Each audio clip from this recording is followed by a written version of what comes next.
We are a mess. Okay, so this is our first animal hide that we're seeking to tan, and we're making buckskin out of it. So we wanted the hair off. The hair had underwent a stinkification of epic proportions, so we couldn't process this hide with the hair on.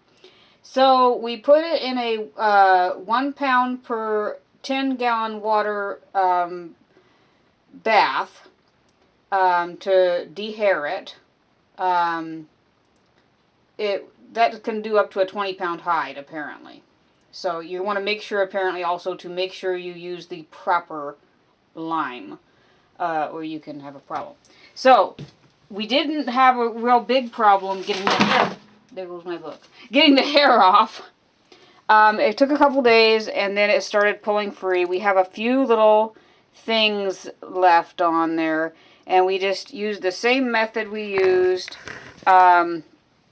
with fleshing the hide, and we draped it in our sink here over a bucket, and we scraped it. And then I kind of set it here on the edge of the sink and scraped it as well. And that's for removing the flesh and the hide.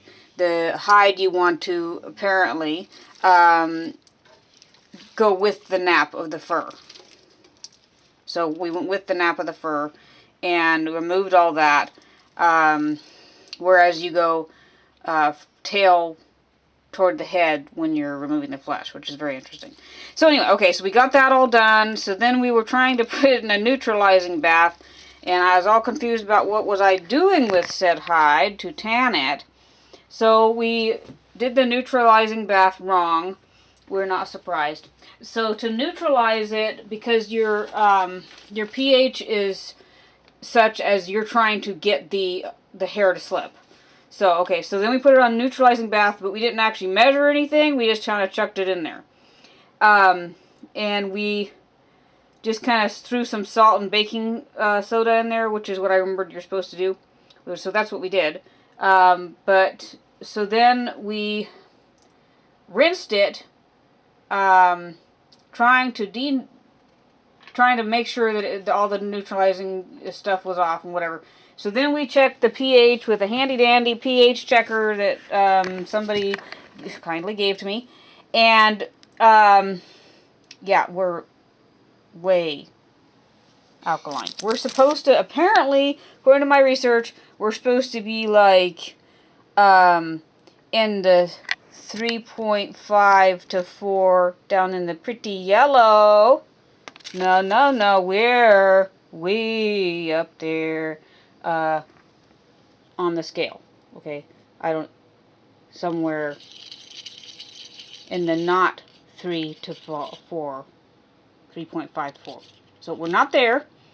But see, we had to check it. We forgot to check it before we dumped it and rinsed the hide. So we just took our pH strip and we stuck it on the hide.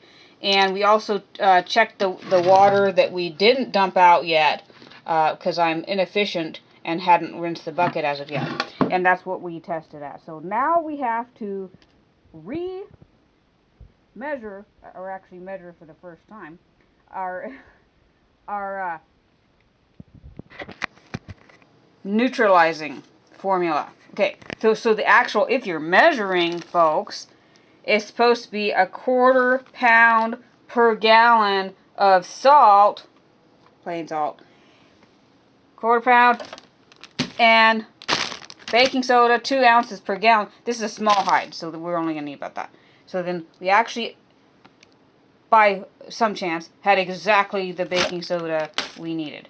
So we'll actually measure that, guys, and we'll put it in the bucket and actually follow the directions, which are to soak it in cold water to neutralize, and then stir it around for like an hour, not like 4 days, like somebody. And you're supposed to stir it every 15 minutes. So we'll try following some directions. We thought we were going to come down here and do this. No. We're backing up, and we're going to try to see if we can do it right. But then, you have the factor of it's 6:44, and I haven't done half what I was supposed to do. We're not rendering our lard or nothing. We're doing the pelt when we were supposed to be doing other things right now. So, okay, so we're not ready for this. We're going to be going back a step, and then we'll catch you up when we are ready for that, which we're not yet. Okay, so this has been hide tanning by a complete amateur. All I know how to do is salt dry, so we're on an adventure, you guys. We'll see what happens, good or bad.